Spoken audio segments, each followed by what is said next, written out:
አሳዛኝ የሆነ ብሬኪንግ ኒውስ የማንቸስተር ዩናይትዱ የግራ መስመር ዊንገር ፓትሪክ ዶጉ ለ10 ሳምንታቶች በሃምስትሪንግ ጉዳት ከሜዳ እንደሚርቅ ዛሬ ወይንም ደግሞ ከሰዓታቶች በፊት አትሌቲክ እና ሎሪ ዊትዌል ሪፖርት አድርገውት ነበረ።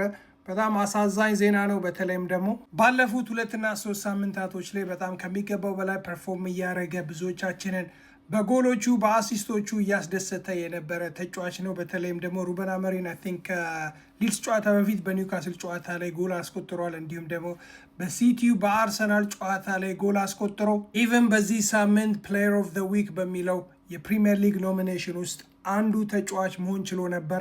በጉዳቱ ምን ያህል ከሜዳ ይርቃል የሚለው ዘ አትሌቲክ እንደሚለው ከሆነ ኤግዛክትሊ ምን ያህል ከሜዳ እንደሚርቅ ባይታወቅም፣ ነገር ግን የብዙ ጊዜ የሃምስትሪንግ ጉዳቶች ከ8 እስከ 10 ሳምንት ስለሚፈጁ ማንቸስተር ዩናይትድ በቀጣይ ማርች ድረስ አትሊስት 8 ጨዋታዎች ሚስ ሊያደርግ እንደሚችልና ከሊድስ ጋር በአፕሪል በሚደረግ ጨዋታ ሊመለስ ይችላል ተብሏል። ጉዳቱ የመጣበት ሰዓት በጣም ያናዳል። በተለይም ደግሞ ልጁ ቀደም ብዬ እንዳልኩት በጣም ምርጥ በሆነበት ሰዓት፣ ጎል በሚያስቆጥርበት፣ አሲስት በሚያደርግበት ሰዓት እንዲሁም ደግሞ በፍሌቸር እንዲሁም ደግሞ በማይክል ካሪክ አዲስ የዊንገር ቦታ ተሰጥቶት ፍሎሪሽ እያደረገ ባለበት ሰዓት ላይ እንደዚህ መሆኑ ያናዳል። በተለይም ደግሞ ከአርሰናል ጋር የነበረውን ጨዋታ ጎሏ የምትገርም ናት። ልጁም ደግሞ በባህሪ ደረጃ በጣም ሀምብል የሆነ ነው። በአርሰናሉ ጨዋታ ላይ ከጎሏ በተጨማሪ ያስገረመኝ ነገር በምታዩት መልኩ ጎሏን ካስቆጠረ በኋላ አሲስት ላደረገለን ለብሩኖ ፈርናንዴዝ ሃይ ፋይፍ ሊለው ነበረ።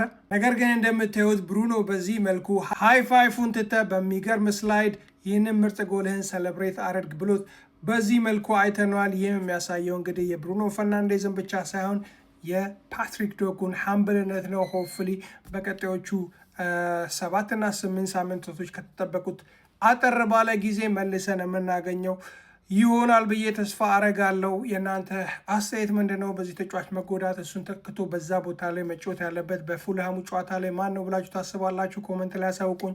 ቪዲዮን ላይክ እንዲሁም ደግሞ ኮፒ ሊንክ እና ሼር ፎሎ ማድረግ እንዳትረሱ። ፒስ